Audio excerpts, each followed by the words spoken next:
a Hoy nos toca la noche. Falta exactamente un mes para las PASO del 11 de agosto y la campaña se polariza cada día más entre Juntos por el Cambio y el Frente de Todos. En el oficialismo potenciaron ese discurso histórico contra el kirchnerismo, pero además ahora las críticas van directamente hacia los candidatos con nombre y apellido. Dentro del Frente de Todos, obviamente, siguen sin ponerse de acuerdo entre todos. Lo que dice Kichilov, después lo contradice Alberto Fernández. Por su parte, Máximo Kirchner tampoco ayuda mucho y el propio Alberto Fernández perdió el eje en los últimos días en su trato con los periodistas en varios hechos. Lo que sí hay es una coincidencia entre ambos espacios: la falta de propuestas. O, en todo caso, plantean qué hacer, pero no explican el cómo. ¿Será que esta elección va a estar signada por la emoción y no por la razón? Hablando de cosas que se signan por la razón, está la economía y lo cierto es que en los últimos tiempos hay como una pax cambiaria, el dólar está planchado, el riesgo país se mueve 1 o 2 puntitos, pero siempre por debajo de los 800 y uno se pregunta hasta cuándo durará esta tranquilidad financiera y si sobrevivirá a las PASO, ¿no? Bueno, un estudio de Latin Focus, que es una encuesta que agrupa consultoras y economistas, registró o arrojó el resultado de que el dólar estaría, es una predicción, una proyección, a fin de año a 50 pesos y para el año que viene a 60 pesos. ¿Cómo se va a dar esto? ¿Se va a dar después de las PASO? ¿Se va a dar de golpe este salto? ¿Se va a dar concretamente este salto a 50 o a 60 pesos el dólar? Bueno, de todo esto vamos a hablar en instantes con los especialistas.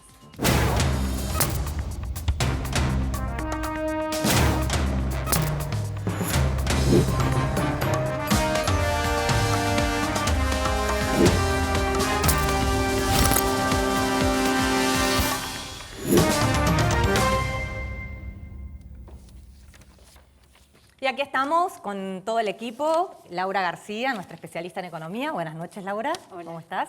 Y también tenemos un invitado que nos va a ayudar a analizar el mensaje de las campañas y lo que está pasando con todo el tema electoral. Orlando D'Adamo, que es especialista en comunicación política y profesor de la UBA. Muchas gracias por estar hoy con nosotros. Bueno, el planteo que hacíamos al principio, ¿no? ¿Crees que ante la falta de propuestas o de ideas concretas que hay en los principales frentes, va a ser una elección signada más por la emoción que por la razón? Hace tiempo que las elecciones vienen siendo signadas por la emoción más que por la razón. La última campaña argentina con propuestas fue la de 1999, que era un montón de propuestas que hizo en la campaña de Duhalde. A partir de ahí se empezaron a codificar los mensajes en tonos emocionales. Y esto es por algo que a lo mejor a la gente no le gusta mucho, pero es la verdad. Y es que la política entra y activa en nuestro cerebro el área de la emoción primero y luego la de la razón. O sea, primero prestamos atención porque nos conmueve o nos toca el mensaje. En casi todas las cosas de la vida además funcionamos así. Y la política no es una excepción. No obstante eso, uno nota diferencias en el enfoque de las campañas. Claro. ¿No es lo mismo cómo arrancó el Frente para Todos que cómo arranca Juntos por el Cambio, ni tampoco la Baña. Tienen problemas diferentes para resolver y por lo tanto usan estrategias ¿Cuál distintas. es más emotiva y cuál es más racional? Yo diría que de entrada la campaña del oficialismo tiene un tono más cercano a la campaña de 2015 y buscan en la conexión con la gente un toque un poco más emocional, pero ninguna arrancó con fuerte emocionalidad, la verdad. Yo creo que también tiene que ver con que se van como calentando los motores. Tampoco la gente está todavía tan enganchada con el tema. Los políticos siempre llevan esto, y los que estamos en los medios, como algo mucho más cercano a lo cotidiano y la gente recién empieza ahora a pensar. Yo diría que esa fue la que tiene un tono un poquito más emocional. El semi-biospot porque tiene algo de autobiográfico de Alberto Fernández, raro, porque se supone que es alguien conocido, pero se ve que no es tan conocido, porque tuvo que hasta contarnos que es hincha de Argentinos Juniors, no lo digo yo, lo dice él. Lo dice él cuando dice que es fan del bicho. Exacto, que esa es una forma de acercarse. ¿No? Claro. Eso es una típica técnica, es un spot muy de manual, no está mal hecho. Y el de La Baña y Urtubey, con el problema que tienen, como ustedes muy bien decían antes, en una situación de polarización, tienen que tratar de convencer a la gente que esto no es entre dos, sino que es entre tres, y es difícil. En un ratito vamos a repasarlos, los vamos a ver juntos, pero Laura tiene una pregunta. El hecho de que estemos atravesando una emergencia económica tan severa, ¿no?, como la que estamos transitando, ¿marca de alguna manera el discurso o no? Bueno, a ver, para lo que los argentinos estamos acostumbrados, yo no sé si le pondría el tono de una emergencia tan severa después de las cosas que vimos. O sea, un día nosotros fuimos a buscar la plata del banco y no la podíamos sacar.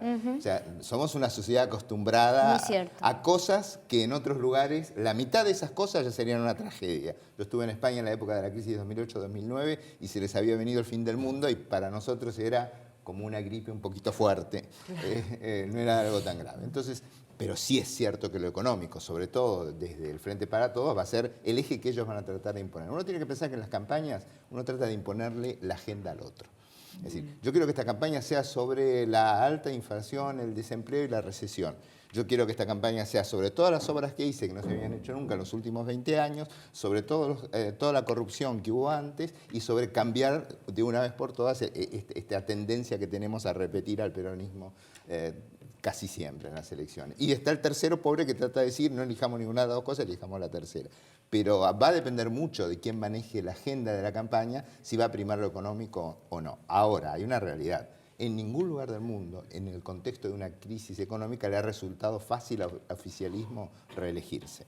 Porque el bolsillo, y voy a citar una frase peronista, es la víscera más sensible del cuerpo humano. Entonces, a la gente no entiende mucho del déficit fiscal, pero sí entiende si cuando llega a pagar la cuenta del supermercado está más cara que la semana anterior. Y esa tensión se va a manejar durante la campaña. Ya que hablamos de imponer agenda, hoy en reunión de producción tuvimos un pequeño debate, volaron sillas, rompimos platos y esas cosas. Bien. Como siempre. Menos mal que no estamos. No, por suerte. El mensaje de Pichetto de ayer, cuando él dice y empieza a tirarle palos a la oposición mencionando Venezuela, mencionando la palabra dictadura, 7.500 muertos, algunos lo defienden, Alberto Fernández no se manifiesta muy fuertemente en contra, estamos por el lado de un capitalismo moderno, etc. ¿Se lo considera desde la emoción o es una propuesta racional? No, yo creo que tiene un componente racional, pero también despierta miedo, y el miedo es la emoción básica que nos ha hecho sobrevivir como especie. Entonces, desde ese punto de vista yo diría que apunta a eso. Y apunta además a una cuestión coyuntural. Le vino muy mal el informe Bachelet al kirchnerismo, que ha sido un defensor habitual de Maduro. De hecho, quedaron casi en una situación como los boxeadores que están knockout parados. O sea, no pudieron articular ningún mensaje al respecto. Porque Bachelet, además, es una persona que garantiza que eso que dice debe ser... No es Piñera. Claro. Si no, ahí la hubieran tenido fácil, pero desgraciadamente para ellos esto no se dio de esa manera. Entonces, asustar es algo que yo creo que un poco van a jugar los dos. Asustar con que continúe la inflación alta, asustar con que vuelva a lo anterior. Pero ha sido una mala noticia y para el kirchnerismo esto, y además hay una realidad, esta campaña se va a ir recalentando. En la medida que crezca la polarización, aparece lo que técnicamente llaman las campañas negativas, que son las que se orientan más a criticar al otro que a hacer propuestas, que es un poco lo que decías al principio. Y esto es un proceso, y yo creo que este es el inicio de ese proceso. ¿Qué te parece si vemos el primer spot de Juntos por el Cambio? Vamos a verlo y después lo analizamos con Orlando D'Adamo. Se están haciendo nuevos. Estoy yendo por la nueva ruta 8. Las luces de LED nuevas. Durmientes nuevos de cemento. Ruta nueva para entrar a la ciudad. Como el nuevo puente. Acá llegando al andén nuevo. Ruta nueva. Todas nuevas e iluminadas. Con un puente nuevo. De la nueva ruta. Nuevas luces. Todo nuevo. Vuelvo loco. En lo bajo nivel de tribulato nuevo. Es pasar del abandono al hacer todos los días para construir una nueva realidad. Mauricio Macri, Miguel Ángel Pichetto, precandidatos a presidente y vicepresidente de la Nación. Lista 135A, Juntos por el Cambio. Bueno, ¿a quién le habla en este spot? Básicamente está hablándole a la gente que puede estar desilusionada con todo lo que ha sucedido en términos económicos que no han sido positivos y le muestra, pero nosotros hicimos cosas que están bien, que son palpables y como dice el presidente al final del spot, que no son relatos, que son concretas. Utilizan voces de ciudadanos para no ponerlo en voces del candidato, pueden mostrar al candidato, cosa que resulta más complicada en este caso al frente de todos, porque el problema es que allí tienen dos cuestiones a dilucidar. Por un lado, que la gente no lo conoce mucho a Alberto Fernández y presume que la que va a mandar es Cristina Fernández. Y la segunda es que a Cristina no la quieren mostrar mucho, de hecho ahora la tienen en Cuba, por ejemplo. Porque, ya volvió, pero... Bien. Sí, pero no están los spots pero por no, ahora. Bueno, ella nunca fue de aparecer, si le hacemos memoria, nunca fue un protagonista de los spots. Sí me parecía como una figura al final, nunca le gustó. Según tengo entendido, tiene algún problema con participar en los spots en el sentido que se sale un poco del libreto, que uno conociéndola, digamos, sería bastante previsible que pasase eso. Lo cierto es que ellos tienen ahí que mostrar que Alberto Fernández va a mandar, que es líder y que tiene trayectoria. Aquí, en este caso, en el spot que acabamos de ver, ese problema no lo tienen. El problema que tienen es lo que decía antes. En el medio de una situación económica difícil, la reelección es compleja. Claro, y esto que se ve como si fueran videos caseros hechos por celulares, ¿es creíble? Uno nunca sabe qué es lo que la gente termina creyendo o no termina creyendo. La gente se ha vuelto escéptica respecto de las técnicas que son más conocidas como esta. Pero lo que se trata de mostrar sobre todo es que hay cosas reales que se pueden contar sin necesidad de presentarlas al estilo Hollywood. Es decir, nosotros hemos visto anteriormente inauguraciones pomposas de cosas que nunca existieron. Bueno, acá se trata de mostrar que, miren, esto está acá. Por eso el final no es una casualidad. Esto es pavimento, que no es lo más sofisticado que puede haber, desde lo más simple, pero esto acá es real. Esta autopista está, esto está, a diferencia de lo que era el relato. Ok, vamos a ver el de Frente de Todos. Quizás no lo recuerdes, pero junto a Néstor Kirchner ayudé a sacar al país de la crisis. Cuando no estoy de acuerdo en algo, digo que no. Cristina piensa que soy muy conciliador. Es cierto. Pero cuando es necesario, sé poner las cosas en su lugar. Soy profesor de la UBA, fana del bicho, y me gusta pasear a Dylan. Soy un tipo común. Quizás por eso es que puedo entender tus problemas. Hoy soy candidato a presidente y junto a Cristina voy a ordenar el caos que nos están dejando. Tenemos la fuerza para hacerlo. Hay futuro para vos. Hay futuro para todos. Alberto Fernández, Cristina Fernández de Kirchner, precandidatos a presidente y vicepresidentes de la Nación. Todos. Lista 136, celeste y blanca. Bueno, dos cositas. Número uno, si influye o no, que se note que estaba leyendo, el hecho de decir soy candidato junto a Cristina de vice. Y segundo, si el hecho de que no sea conocido ayuda a que se pueda vender que es un tipo común. Sí, yo creo que no es conocido hasta por ahí nomás, hasta que uno no... Ahora existe el inconsciente colectivo que es YouTube.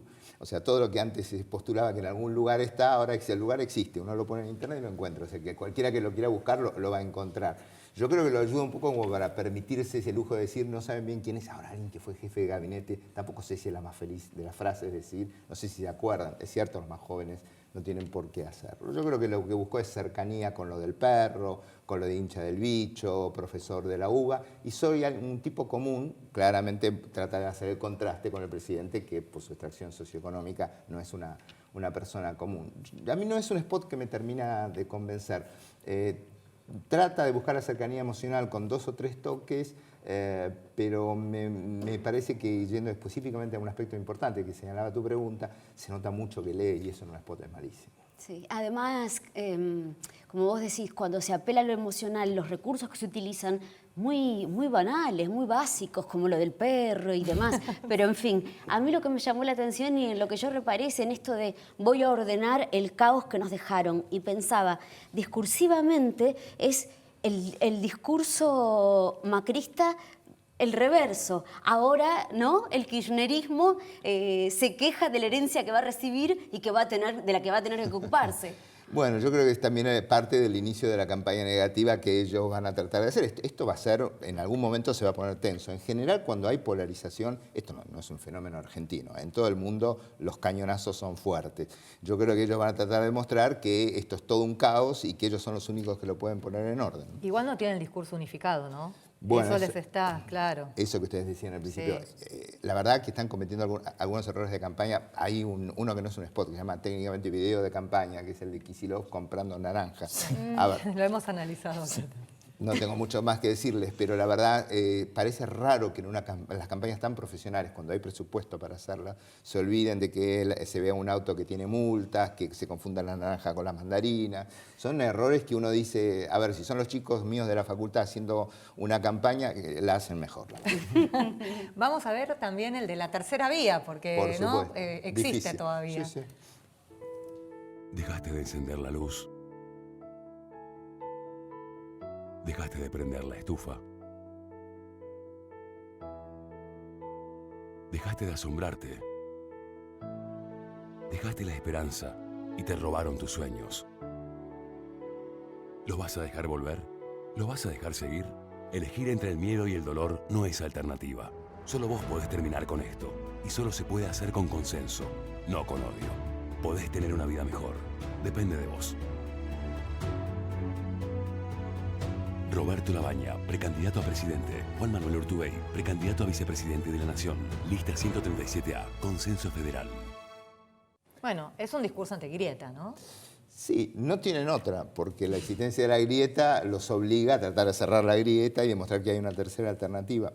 A ver, en todo el mundo las elecciones las deciden los indecisos, porque evidentemente Cristina tiene un núcleo duro al cual se le podría mostrar a Cristina asesinando bebés y la votarían igual. Sí. Y dirán que genia la presidenta, está controlando algún tipo de problema demográfico. Del otro lado, la gente que ha votado y sigue al gobierno puede admitir que la inflación sea del 47% y las tasas del 60% y las de las tarjetas del 170%, me corregirás si en algo me equivoqué, y sin embargo lo van a votar igual. Entonces, ¿dónde se inclina esa balanza? Esa balanza se inclina con aquellos que no tienen una posición tomada. Ellos tienen que ir derecho ahí, porque con nosotros no van a tener posibilidad, y ver si logran rescatar algo de eso. El intento plantea concretamente las dos instituciones, y lo describe bien, entre el dolor y el miedo, ¿no? Ahora, ¿no hay un choque visual entre lo que se ve durante el spot y después ver a un pacto de olivos caminando en colores?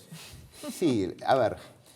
El cierre es clásico, porque es muy típico el cierre de los candidatos caminando, a que en esta elección tuvimos una cosa muy poco clásica, que es que un vicepresidente, en este caso una vicepresidenta, anuncia al presidente. Son las cosas por las cuales después los argentinos entramos en el libro de los récords. Esto, en cambio, no es nada fuera de lo común, es súper clásico.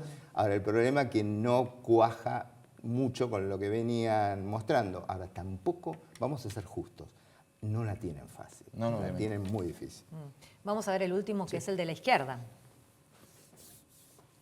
El país se hunde y el gobierno no es el único responsable. Tuvo socios y cómplices.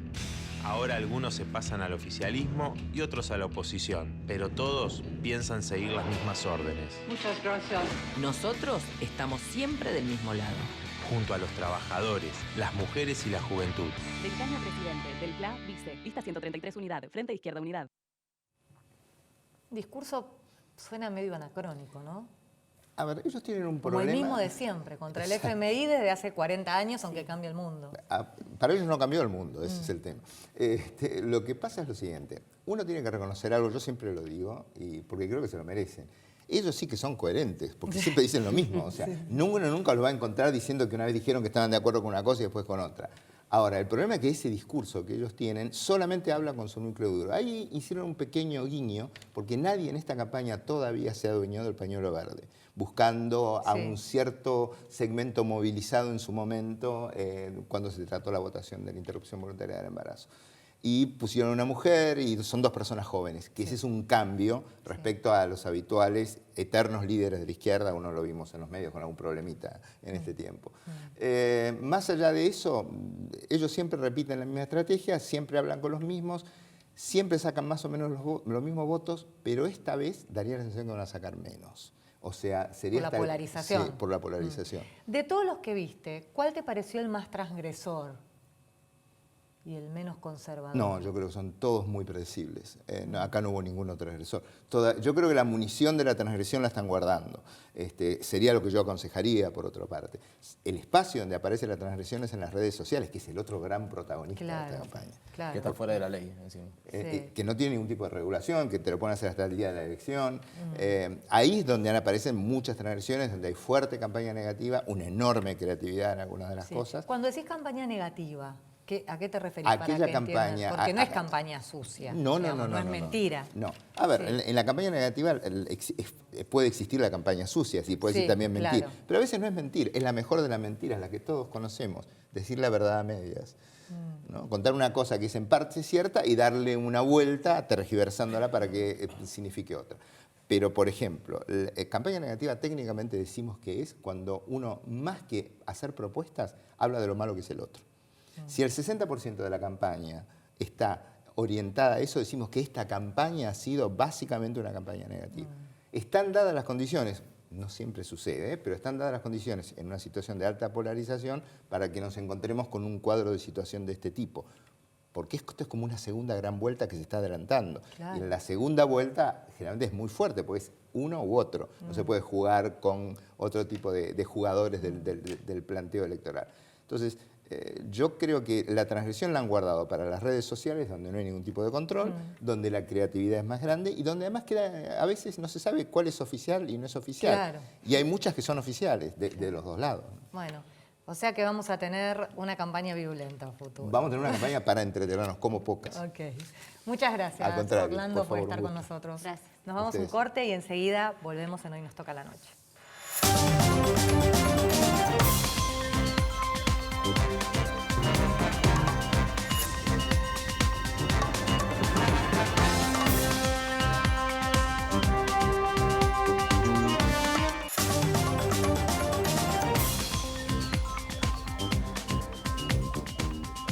Muy bien, seguimos con más Hoy Nos Toca la Noche, haciéndole el aguante a Diana de Graui, a quien el invierno taqueó. Le deseamos una pronta recuperación. Y ahora, para el segundo bloque, tenemos invitado a Fausto Spotorno, economista, director del Centro de Estudios Económicos Orlando Ferreres, con quien vamos a estar dialogando un poquito de esta paz cambiaria que anunciábamos al inicio del programa, esta suerte de veranito financiero y cuánto va a durar, ¿no, Lau? Así es. Bueno, vamos a repasar un poquito algunos datos y para ya después escucharlo a Fausto. Ya van más de 2 meses. Todos sabíamos que el segundo trimestre iba a ser relativamente tranquilo en términos cambiarios porque es el trimestre en el que llegan los dólares de la soja que tienden a dar liquidez y aumentan la oferta. Pero bueno, ya estamos bastante bien entrados en el tercer trimestre y la paz cambiaria continúa. Lo cierto es que hoy el dólar minorista, el que podemos comprar nosotros en la City porteña, perforó los 43 pesos y ya cae 8,5% desde el máximo que tocó a fines de abril, que fue de casi 47 pesos. ¿Qué está pasando que el dólar está tan tranquilo? Los argentinos parecemos siempre preocupados, o porque sube demasiado o porque cae demasiado. Pero bueno, lo cierto es que si medimos el ritmo de avance del dólar versus el ritmo de avance de los precios, podemos notar, como vemos ahí claramente en las placas, que el dólar está muy rezagado. La inflación en estos primeros 6 meses le saca más de 10 puntos a la cotización de la divisa. Esto nos hace temer que pueda avecinarse un salto brusco, como ya lo hemos visto tantas veces. Y el otro dato es que el Banco Central está aprovechando para bajar la tasa, dada esta calma reinante. Hoy terminó en 59,1. Ya bajó 15 puntos desde el máximo la tasa de referencia. De hecho, ya está muy cerquita de la tasa mínima. ¿Se acuerdan que hablábamos el otro día de la tasa mínima? Sí, sí. Bueno, ya se está acercando a la tasa mínima. En la otra placa vamos a poder ver muy rápidamente, y ya para darle paso a Fausto, algunas proyecciones respecto de la economía. Qué llamativo, porque las 2 principales encuestas que utiliza el mercado, que es el REM, el relevamiento de expectativas que elabora el Banco Central, y el informe Latin Focus, tienen proyecciones para los distintos indicadores que son casi, pero idénticas, copiadas.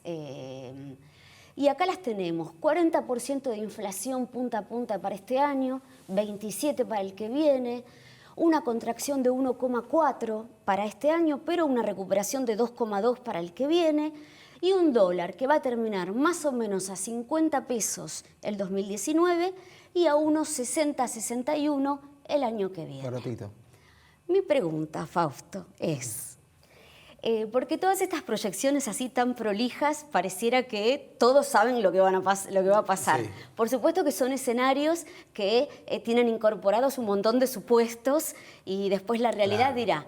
Ahora, si gana Alberto, ese dólar 50 de fines de 2019, ¿es el dólar Alberto o es el dólar Macri reelegido? No es.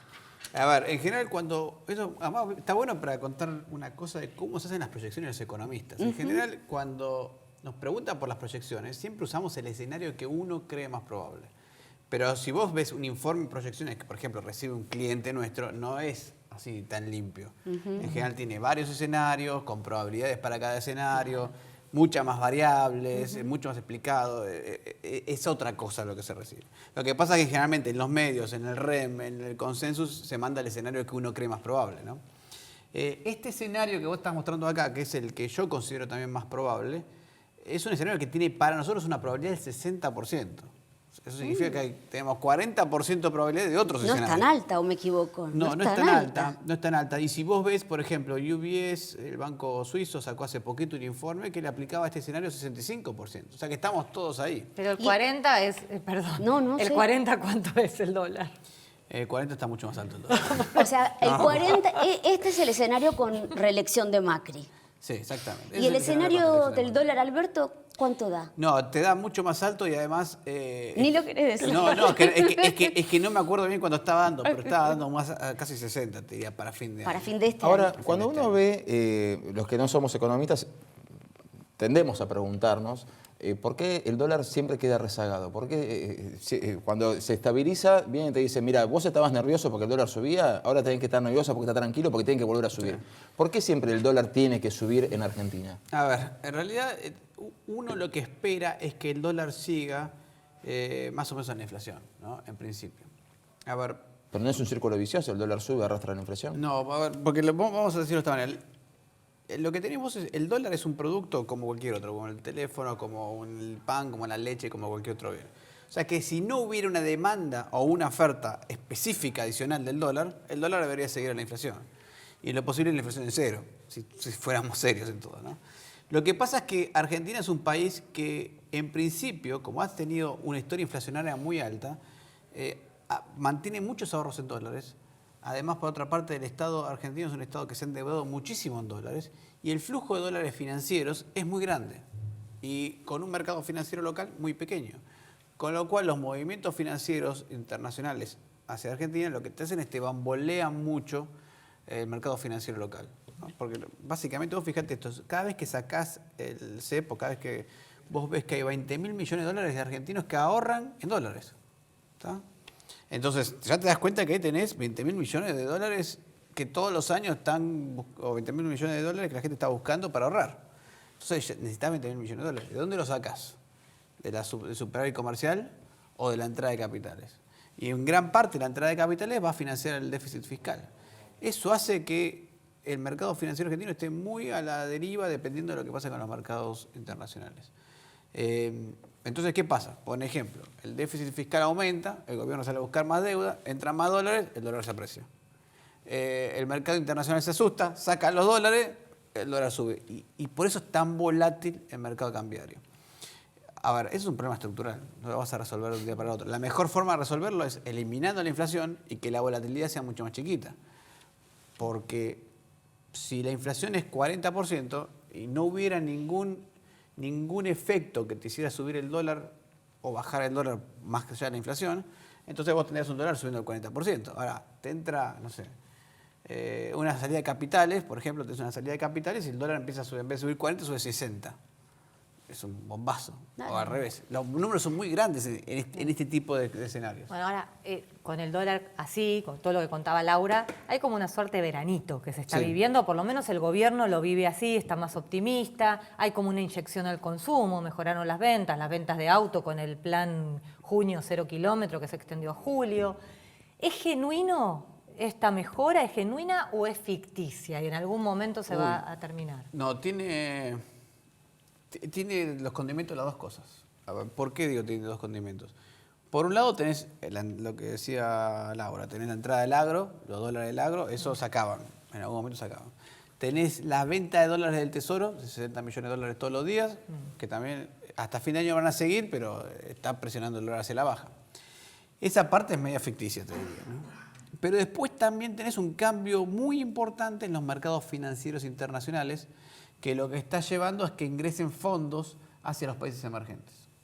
Entonces, ¿y la razón cuál es? La razón básicamente es que cada vez se prevé más que Estados Unidos podría entrar en recesión y también las economías desarrolladas podrían entrar en recesión. Si vos ves los indicadores de expectativas de los empresarios, hoy en todos los países están en negativo, excepto Estados Unidos, pero cayendo rápidamente.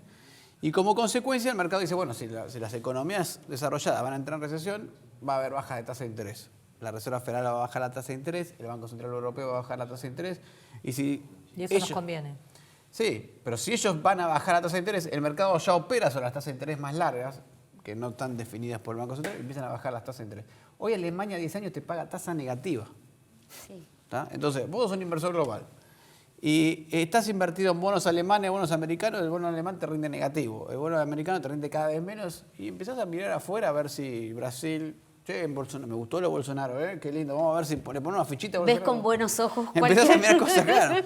Sí. Mirá Macri, por ahí ganan las elecciones, ponele unos fichitas. Entonces empezás a ponerle fichitas a cosas que antes no te interesaban. ¿Y por qué? Y porque ahora no estás ganando plata. Vos pensás que un señor de Wall Street, básicamente lo que se dedica es a vender bonos. ¿Tá? A un granjero americano, un abogado americano, un ingeniero americano. Entonces, ¿cómo hace el primero? El granjero le pide un rendimiento. No, yo quiero tener 5% para la jubilación. Bueno, 5% te lo puedo lograr con cierto riesgo si Estados Unidos tiene una tasa de interés del 1. Si tiene el 5, bueno, te dejo la plata de Estados Unidos, pero si tiene del 1 Estados Unidos, tengo que venderte Brasil, Argentina, tengo que ir a decir, mira, en Brasil claro. están haciendo reformas. Pero un país no puede depender de eso, de ese tipo de inversores que llegan y se van. Bueno, Argentina depende mucho. Cuando les conviene tiene que venir inversión real. Lo que pasa es que primero es esa inversión. Esa es la inversión que llega primero que nada, por un lado. Segundo, si vos tuvieras un mercado financiero propio, el impacto de eso sería muy chico. Porque el riesgo país argentino subió 300 basis points desde la salida de capital del año pasado y el de Brasil subió 50. ¿Cuál es la diferencia? La diferencia es muy sencillo. Brasil tiene un mercado financiero que es equivalente a 5 veces el argentino en términos relativos.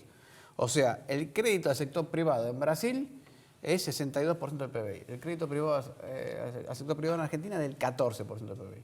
En Chile del 102% del PBI, en Argentina del 14%. Entonces te entran 2 pesos y te sacuden de lo lindo. ¿Por qué? Porque no tenés sistema financiero propio. Y Argentina depende de eso. ¿Por qué? Porque decíamos antes, ahorrás en dólares. Nuestro ahorro, el argentino no es que pone la plata en el sistema bancario y por lo tanto el sistema bancario es grande. No confiamos en nuestra moneda directamente. No confiamos en nuestra moneda. Entonces ahí es un problema estructural mucho más difícil de resolver. Esto que vos nos describís tan claramente, bueno, hay un contexto internacional que nos es favorable, por suerte. Ahora, a fin de julio, la Fed probablemente baje las tasas, en fin. Ahora, internamente, yo me pregunto, ¿qué puede asustar al argentino? Porque, ¿qué pasa? La tasa en pesos está bajando rápido. Sí. Y hay mucha gente haciendo plazo fijo, porque los plazos fijos te están dando tasas reales positivas, sí, ¿no? Arriba del 50%. Ahora, ¿cuánto puede durar eso? Porque el día que eso se dé vuelta, se van al dólar. Bueno, es cierto. A ver, hay 2 cosas que se pueden dar vuelta. Yo lo que veo en general es que la demanda de dólares para ahorro en Argentina es bastante estable. Es estable en general. Lo que a vos te interesa es aquellos que entran y aprovechan la tasa y después salen. Ese es el punto. Me parece a mí que si la Argentina logra bajar la inflación, curvar un poquito la inflación hacia abajo, por ahí se puede sostener esas tasas, ¿no? Porque en realidad, si baja la inflación, en realidad lo que te pasa es que 50% sigue siendo tan alta como antes era 60%, ¿no? Sí. Eso por un lado. Y por otra parte, la tasa tiene que bajar un poquito. Esta tasa no es normal. Tasas de interés reales del orden del 15-20% no son normales. Ahí hay un punto importante adicional y es que se recomponga un poquito la demanda de dinero, ¿no? Pero eso vamos a ver. Yo creo que eso solamente se va a lograr con una baja en la inflación muy importante. Argentina tuvo 2 shocks importantísimos en las últimas décadas que golpeó muchísimo la demanda de pesos. El primero fue el cepo. El cepo destruyó la demanda de pesos porque básicamente te dijeron, tenés pesos porque sí. Bueno, cuando te obligan a tener pesos, en cuanto te liberan, salir los pesos. Y ahora la segunda fue la devaluación del año pasado. Las 2 cosas golpearon muchísimo la demanda de pesos. Y hoy los argentinos tenemos una cantidad de pesos muy, muy bajas. La demanda de pesos es muy, muy baja. Y es tan baja que la única época en la historia donde tuvimos menos pesos que esto fue después de la hiperinflación. Claro, o sea, fue todo absorbido por el Banco Central. Claro, a ver, la hiperinflación, vamos a explicar, la hiperinflación es un punto donde la demanda de dinero tiende a 0. O sea, por eso los precios se disparan, porque no hay nadie que demande pesos en ese momento. O australes era la época. Bueno, hoy la cantidad de pesos que demandás es muy, muy baja. Y eso es porque los argentinos lo que están diciendo, yo al peso no le creo nada, entonces no quiero tener pesos. Y hasta hace poco, incluso hasta las empresas mismas no estaban teniendo pesos. Por eso tengo que ofrecer esas tasas tan altas para que alguien ahorre en pesos. Porque le tenés muy poca confianza al peso, ¿no? Y ese es un punto importante. Si se recuperase un poco la demanda de pesos, creo que debería ser natural que se recupere, porque está muy baja. Entonces, muchas cosas funcionarían un poquito mejor. Pero para eso, la inflación tiene que bajar. Bueno, Fausto, te agradecemos muchísimo la presencia esta noche. Fausto Spotorno, economista, director de la consultora económica Orlando Ferreres, docente universitario. Nosotros vamos a un pequeño corte y ya volvemos con más. Hoy nos toca la noche.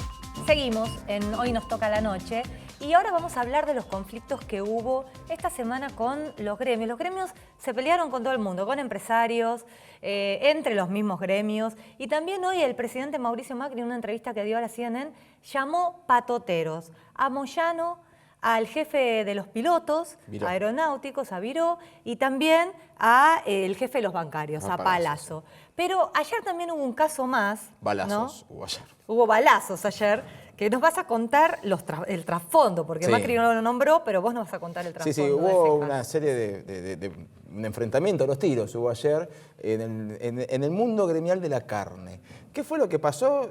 Resulta que apareció la cuota Hilton, y claro, los sindicatos cada vez que empieza, es como un tiburón, ¿viste? Que huele una gota de sangre en kilómetros en el agua, bueno, huele un billete y aparecen todos los sindicatos a pelearse por esa masa. Cuota Hilton significa que hay un frigorífico puntual, 31 frigoríficos, pero hay uno puntual que empieza a ser el centro de la pelea y es este frigorífico de ayer. Estamos hablando de Ecocarne, ex Cocarsa, que estuvo en proceso de quiebra en el año 2002, 15 años en convocatoria de acreedores, recién hace 2 años empezó a facturar de vuelta. El fuerte de ellos es la provisión de vaquillonas, carne con hueso, faenadas, para el mercado chino, y ahora lograron entrar en la cuota Hilton. Y ahí se generó un problema. Tenés ese problema porque van a tener que casi duplicar la faena de animales, y van a tener que contratar mucha gente. Claro. Y claro, los sindicatos dicen, esto es mío, esto es mío, esto es mío, esto es mío. Vos tenés la Federación, ¿sí?, de Trabajadores de la Carne, que en Capital y Gran Buenos Aires prácticamente no cortan ni pinchan. Los que son fuertes en Capital y Gran Buenos Aires son los del Sindicato de Trabajadores de la Carne, de Ciudad de Buenos Aires y Gran Buenos Aires. Pero ¿qué pasa? Como Ecocarnes, ex Cocarsa, estuvo 15 años en convocatoria de acreedores, el sindicato adentro hay un delegado. Tienen un delegado. Tienen un delegado pero que no responde, sino que viene de la época de las cooperativas, un hombre muy vinculado al sindicalismo de izquierda, que no responde a ninguno de los dos sindicatos, ni a la federación ni al sindicato. Entonces, ayer capyeron los de la federación a impedir que entren los trabajadores al frigorífico, y se dio lo que se dio. Pasó lo que terminó pasando. Porque los trabajadores están con el delegado. Obviamente, pero no solamente eso, sino que estamos hablando de un frigorífico que da trabajo a mucha gente en una zona bastante complicada, y de golpe que te aparezca la promesa de, mira, por ahí tenemos que duplicar la cantidad de personas que vengan a trabajar de acá al 2020, porque la cuota Hilton ya se fijó para este frigorífico por un año, ¿sí? Y bueno, es complicado. Salieron a defender sus puestos de trabajo, básicamente, y vuelve a aparecer de nuevo el conflicto de los sindicatos. ¿Por qué aparece el sindicato? ¿Qué es lo que le interesa? Y bueno, el dinero, decís vos, pero ¿por qué? Mirá, porque es más aporte. Obviamente, pero mira, vamos a repasar los números. Vos tenés el frigorífico en cuestión va a tener que, le adjudicaron, está en el puesto número 13 de la cuota Hilton, ¿sí? Le adjudicaron 864 toneladas más de las que ya venía haciendo, 864 toneladas, que solamente comprende 4 cortes: bife de costilla, lomo. La cuota Hilton. Sí, lomo, cuadril y pelleto. O sea, 4 cortes de lujo. Son 864 toneladas de cortes de lujo para exportación, por un periodo que va desde ahora hasta julio del 2020. Esto te lleva a que tengan que duplicar. Ahora, cuando vos tenés que duplicar, ¿qué aparecen? Aportes patronales, por un lado, pero también aparecen los aportes sindicales. La famosa caja sindical. Si están sindicalizados, aportan más. Si no están sindicalizados, aportan igual. Y si van por la obra social, van a aportar igual.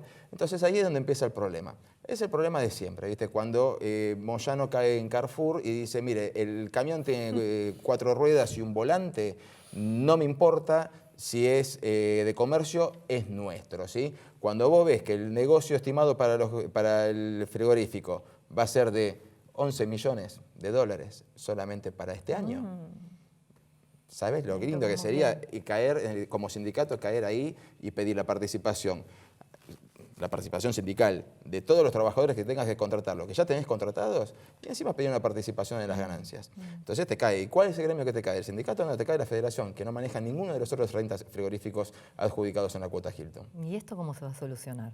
¿Cómo se va a solucionar? Bueno, allá se solucionaron los tiros. A los tiros, por eso. Ayer se arreglaron los corchazos limpios. No, obviamente va a tener que intervenir el Ministerio de Trabajo y fijar determinadas pautas, porque está claro que pertenece a un sector. El delegado que terminó resistiendo la parada es Walter Espinosa. Es un delegado inorgánico. Los que cayeron de la Federación de la Carne fueron kirchneristas en su momento. Su líder, Fantini, tiene una foto con Macri. Los del sindicato de la carne, de trabajadores de la carne puntualmente, no fueron kirchneristas. Además, en Conflicto del Campo estuvieron más del lado del Momo Venegas.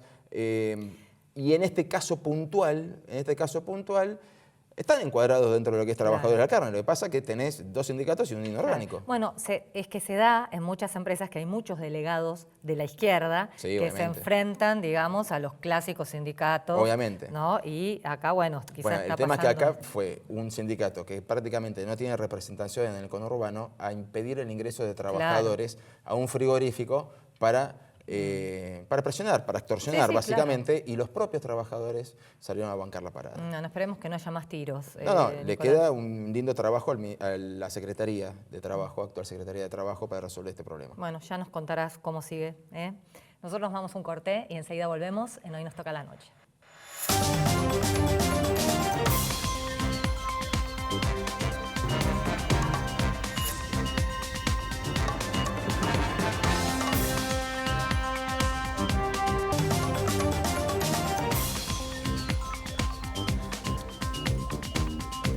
Último bloque de Hoy Nos Toca la Noche y vamos a hablar de deportes con nuestro querido compañero Santiago Ladino. Buenas noches, Santi. Buenas noches, Nico. ¿Qué pasó? Te voy a contar algunos detalles del armado de la Superliga, que comienza el viernes 26 de julio.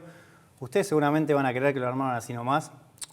No. Esta vez se utilizó un software especial a cargo del Instituto de Cálculo de la UBA y especialistas del CONICET, donde reportaron todos los requerimientos. En ese software también pusieron algunos pedidos de equipos. Por ejemplo, Banfield en la fecha 17 coincide que es su aniversario. También trataron de que haya equidad y que haya igualdad en el tema de los kilómetros cuando los equipos van a jugar al interior. O sea que no te toquen 2 fechas seguidas en la otra punta del país. Totalmente. Hay equipos que, por ejemplo, le tocaba ir a jugar a Godoy Cruz, le tocaba jugar a Talleres de Córdoba y a Atlético de Tucumán. Entonces se hacía como muy dispar. Para después pagar los sueldos. Y a la vez también por el tema del recorrido, de los kilómetros que tenía que hacer ese equipo, y por ahí otro equipo estaba jugando de visitante, de local, con esos equipos que eran del interior. Entonces, ¿qué pasa? Se masterizó toda esa información y como resultado se ordenó un fixture muy, muy coherente, muy equitativo para todos, cosa que es un campeonato muy históricamente desigual en ese sentido. ¿Vos ya viste el fixture? Lo vi el fixture. Por ejemplo, los grandes, Boca y River, uno te va a tocar de local y otro sí o sí te va a tocar de visitante, cosa que por ahí había un equipo... ¿En qué fecha? Por ahí había un equipo X que te tocaba Boca de visitante y River de visitante, como también te tocaban, de los 5 grandes, te tocaban seguiditos jugar contra San Lorenzo, Independiente, Racing. Bueno, ahora todo eso va a estar mezclado, en un mix donde no se va a chocar un grande con otro grande y vas a tener que hacer un montón de kilómetros, y a su vez también se puso el tema de los equipos que juegan la Libertadores, campeonatos internacionales, la Sudamericana, el extra de la Copa Argentina. Todo eso se puso en este software y realmente el resultado fue un campeonato único que vamos a tener, porque en ese sentido va a ser lo más ordenado que el fútbol argentino ha podido hacer en años, te diría. Por un lado, me imagino a Chiqui Tapia charlando con los científicos del CONICET. Es increíble, ¿no? Porque no creo que haya venido por ese lado. Creo que fue el tema de la gente de la Superliga que dijo, bueno, vamos a tratar de hacer algo por este campeonato, que en definitiva, cuando se larga el campeonato, hay un montón de voces que después se suman diciendo, no me queda cómodo el calendario, tengo que ir a jugar a Brasil por la Libertadores y de repente el fin de semana tengo que jugar en Atlético de Tucumán. Y así un montón de cosas que se van dando durante el calendario y que también tienen razón los protagonistas. ¿Y nunca se pudo resolver eso hasta que trajeron a científicos? Nunca se les cayó la idea de decir, bueno, vamos a tratar de resolverlo de esa manera. O sea, en el caso de Atlético de Tucumán y Aldo Civi, Atlético de Tucumán recibió de local a Aldo Civi durante 4 campeonatos seguidos. River recibió a Banfield desde 2011 hasta el 2018. O sea, es una locura en ese campeonato que es tan aleatorio, que es tan fortuito el sistema anterior. Bueno, ahora científicos, matemáticos han podido aportar y colaborar con nuestro campeonato y con nuestro fútbol, por suerte. O sea que podríamos tirarles una idea, ¿no? De un software que nos arme la selección así de una. Es una gran idea. O la economía, que nos ordene la economía. Por supuesto, creo que podrían ordenarnos en un montón de áreas. Está bien, bueno, está bien. Vamos a cerrar ahí. Sí. Vamos a cerrar ahí porque si no ya directamente el fútbol es complicado. Así que bueno, esto ha sido todo por esta noche. Esperemos que Diana esté de respuesta para mañana. Sí, así que, bueno, que la extrañamos. Buenas noches Gise, buenas noches Santi, buenas noches Lau. Y mañana nos reencontramos a las 23 horas. Hoy nos toca la noche por el canal de la ciudad.